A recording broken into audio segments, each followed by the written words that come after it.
Izzy, sit down, you're too tall. All right. Welcome to the Tiger Cub News 7th grade Takeover. Before we start, just a reminder that the Wellness Center has a new location near the auditorium. And if you want to visit the Train Your Brain website, you can find it on the SPMS website under the student tab.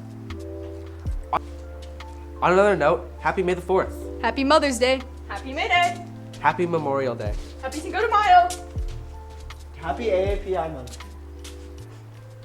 I don't know who decided to put so many holidays in this month. Well, since we are all celebrating all these holidays, we might as well celebrate birthdays this month.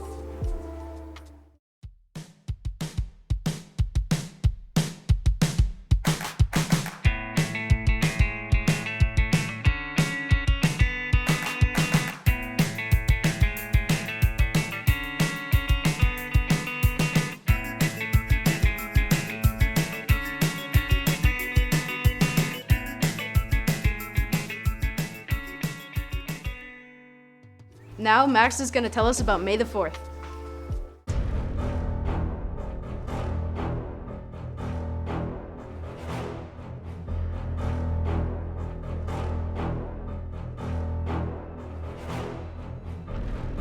Hey Bullseye, what day is it? You didn't hear? It's May the 4th. They're debriefing us in the auditorium. One of the older clones is going to explain what it is. I can see you're shiny. Thanks, I'll be there. What time is it at? It's at 0500 o'clock. See you there.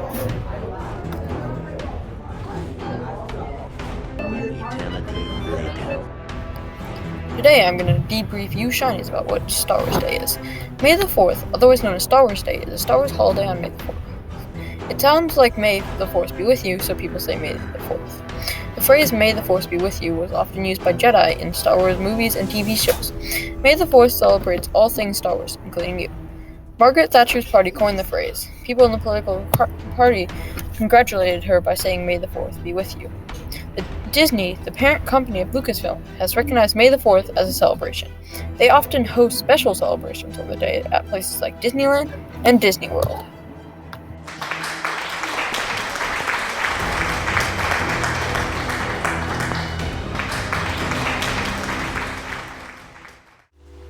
Next up is Hazel, Elise, and Landon with sports.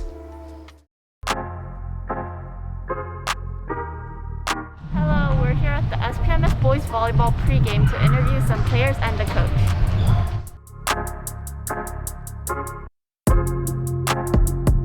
You think your team is gonna win today? What are your thoughts? Do I think my team's gonna win today? Yeah. Of course. Yeah, we got a strong team and we've been competing well, so I like our chances. Alright, thank you.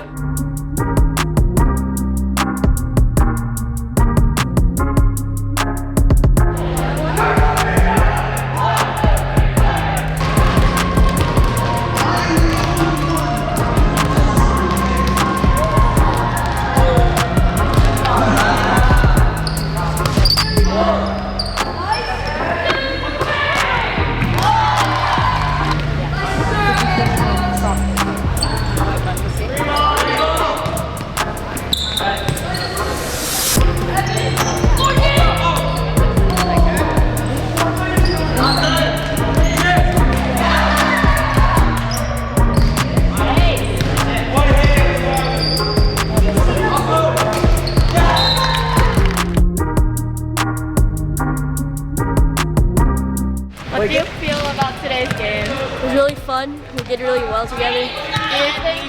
Do you think you guys played your best?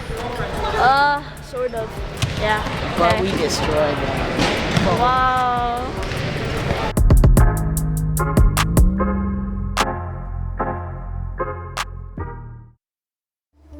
After all those segments, I'm kind of hungry. I'm going to go get some pizza.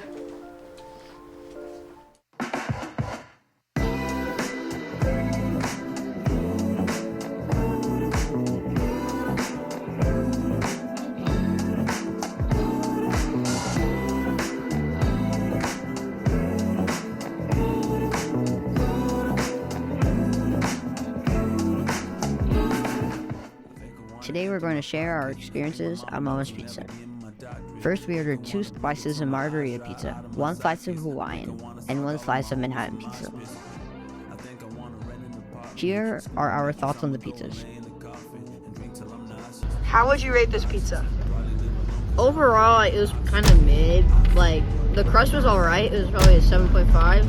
But the other, parts of it is kind of greasy and the cheese was a little bit clumpy. So, overall, I'll rate the pizza probably 5.5 out of 10. It wasn't really that good. How would you rate this food? So, it was pretty mid. I got the margarita pizza. I don't know why it was sweet. And it was really greasy. I dripped of a gallon of grease on my plate. My plate is now wet. So, it's pretty bad compared to all the other pizzas I have. 5 out of 10. How would you rate this pizza? Overall, the Hawaiian I got was a 10 out of 10 on the flavor. 9.5 on the crust because it was kind of crunchy but not very. And the grease, I like greasy pizza, so I would give it a 10. So overall, that's a 9.5 out of 10. Rate this food. Honestly, for taste, I give it a 10 out of 10. It was quite delectable, and the cheese was nice and stretchy, and it had tons of meat. Also, I got the meat lovers pizza, by the way. But it was kind of hard to eat because it was insanely greasy, and also all the toppings were falling off. Overall, I give it a 9.5 out of 10. That was the third take. We finally got it.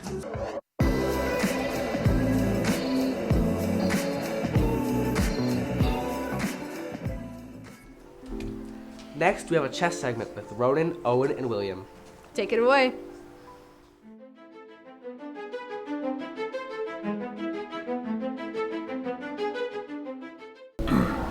Today I'll be interviewing the Vice President of our school's chess club. My name is Ronan Higa. I'm currently about 1650 on chess.com Rapid, and today I will be answering some of the school's most popular questions about chess. So first up, how do beginners get better at chess? Studying. There are a lot of fun sites like chess.com, Lichess, Chessly, and the new one I like called Chessable. What are some handy chess openings and moves? E4 for white, E5 for black, king's pawn for both sides.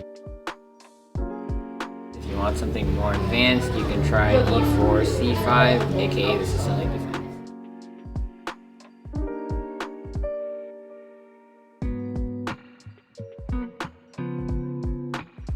What are some tricks you want to watch out for from your opponents? You want to watch out for Scholar's Mate. It's a trap that gets a lot of beginners.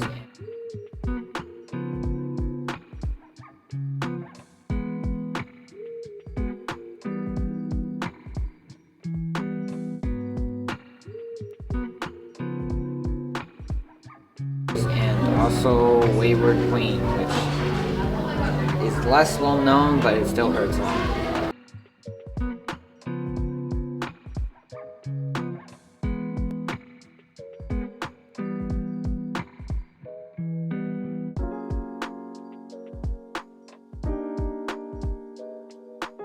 Finally, what are some moves you want to avoid making in a chess game? You want to try to have some foresight, so if your queen can capture a knight, but then you end up hanging your queen, it's probably not worth it. Thank you for your time. No problem.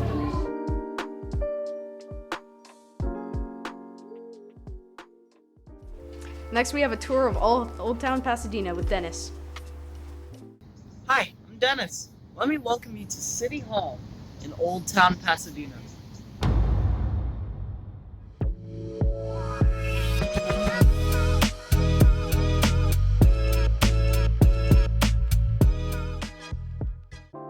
Hey, I took a trip to Old Town Pasadena to show you all the best things here, so let's cut to the chase with my personal favorite part, the architecture.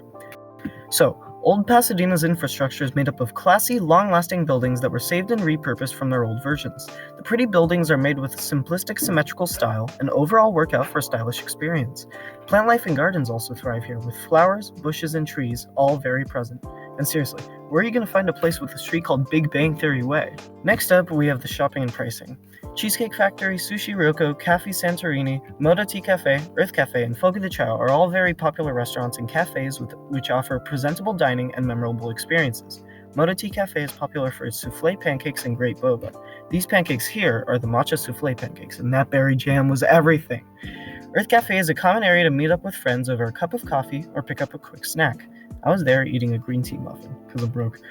Fogo de Chao, Cafe Santorini, and Sushi Roco all display skills in elegant dining. Fogo de Chao is a Brazilian buffet with 7 meat dishes that come to your table one at a time. Cafe Santorini is a Greek restaurant offering various Mediterranean dishes and beverages, overlooking the One Colorado courtyard on their second-floor patio. Most dining in Old Pasadena is expensive but exquisite, usually great for the experience, and has amazing presentation. Next up, we have entertainment. Old Pasadena's entertainment is mostly based on its nightlife and dining, but has music, museums, and galleries all waiting to be explored. Because Old Town is historical, its museums have to do with late American history and arts. Old Pasadena also has common weddings at City Hall or in museum gardens. To finish us off, I'll show you how to get there. Old Town Pasadena's main street is located on West Colorado Boulevard in historic Route 66. This is easily accessible by going northward on Fair Oaks or South Raymond Avenue.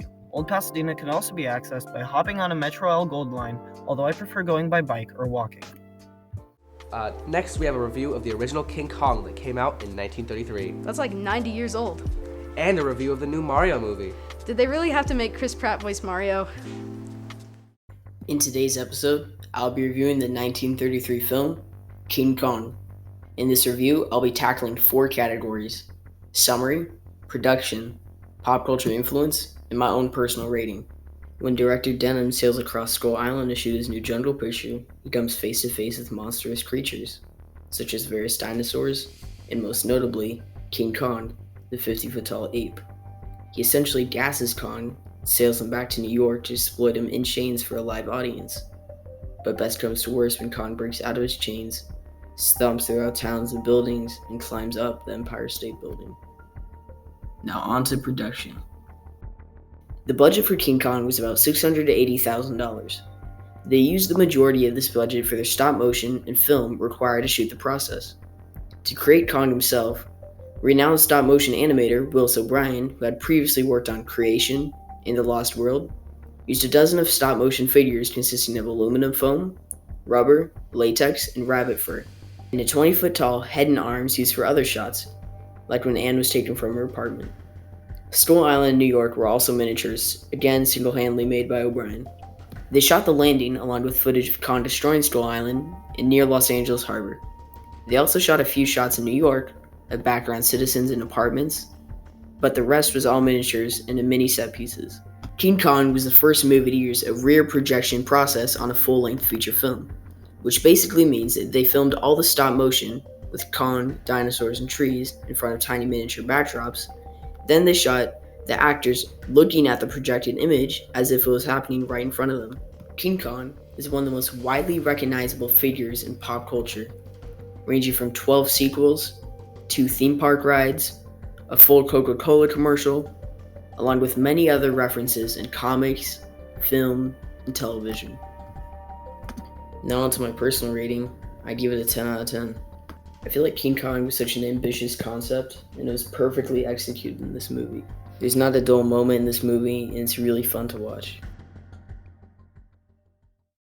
Hello Tiger Cubs, and welcome to TCN Movie Review.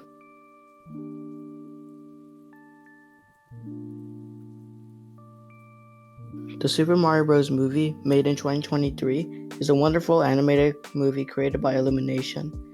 This movie was directed by Aaron Harvath and Michael Jelenic. The stars that acted in the movie are Chris Pratt, Charlie Day, and Jack Black. This movie is about Mario's brother going missing after entering a mysterious pipe. Mario then finds a princess to help him, and they go on an adventure together. The plot of this movie was pretty good, so I would probably rate the plot a 9 out of 10. The cast was the major problem for this movie, so that would make me rate it a 7 out of 10. It would have been better if the original voice actors voiced the characters in the movie. The movie overall was pretty good, but it was only 92 minutes. I feel like that's a little too short for a movie, but I'll rate the movie a 9.5 out of 10. This movie is rated PG due to the action and mild violence. Tiger Cub Tunes is finally back with Nyla and Shyla. Hello and welcome to Baking with Toby, starring Toby. Today we'll be baking chocolate chip cookies. I've got my stand-up mixer. Now to get sticks of butter. Must be a grammatical error. Surely they mean sticks and butter.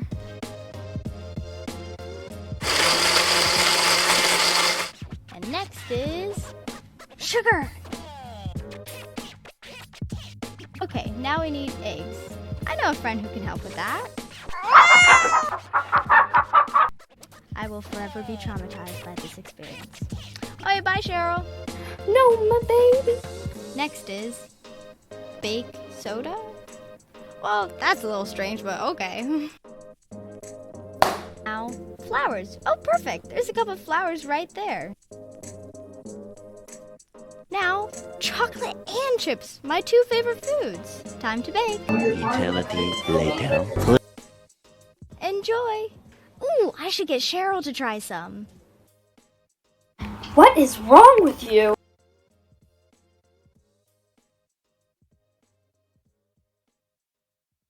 Next is a boba comparison. Team Oro or Simply Boba. Personally, I like Simply Boba more, but let's see the results. Hi, today we're going to be reviewing the same drink from different boba places in South Pasadena and comparing them. We're going to be reviewing two local places, Simply Boba and Team Oro. First, we went to Team Oro and tried the signature milk tea. There were different ordering options, including a digital tablet inside, which made the process faster.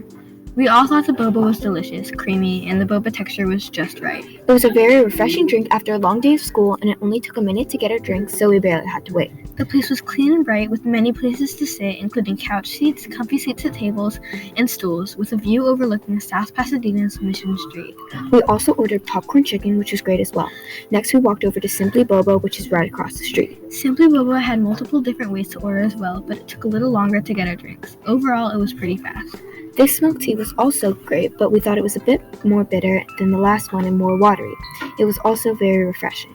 The place was also very bright and clean, just a bit smaller. It had many places to sit as well. There were window seats with pillows, and light from the window seats illuminated the room with sunshine. It also had a claw machine along with a variety of snacks. The workers at Simply Boba were extremely kind and helpful. After trying the drinks, we all thought that the Team Oro drink was more flavorful with a better boba texture. Overall, we rate Team Oro 5 out of 5, while Simply Boba a 4 out of 5, so Team Oro won in our opinion. Next, we pulled our class to see which place people thought was better. Turns out 90% of our class likes Team Oro better, and only 10% likes Simply Boba. Thank you to the staff of both places for letting us film. Both staffs were very kind and friendly. Thanks for watching. Next up is Max with homework interviews. Hey everyone, we all know how challenging homework can be, and some think that it shouldn't be handed out. So let's see what students think about homework. What are your thoughts on homework? I personally don't like homework, and I don't really see a point of it. Thank you. It's called homework for a reason. You should chill at home. I mean, it's very time consuming, but I understand why teachers give to us. I think it's good in some cases and bad in some cases. I mean, I don't know. I don't like it. Homework is kind of mid. It's like boring because like you have to take so much time to do it, and I hate it. It's bad. I don't like homework. Oh, okay. Thank you.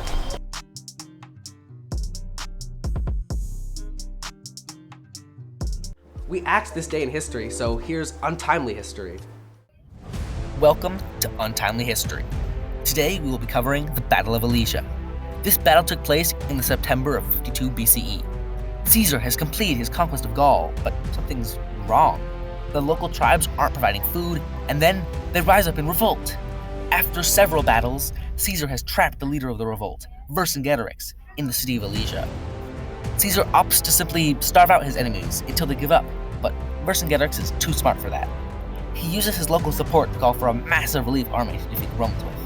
But when scouts informed Caesar of the plan, he made a bold move. He built more than 25 miles of encircling fortifications, walls and towers, in two separate directions. He then ordered a trench dug inside the inner wall to better protect the Romans. When the relief army arrived, both the inner and outer Gallic armies attacked the Romans. A desperate struggle ensued. Caesar sent whatever men he could around the walls, pushing back against the Gallic tide.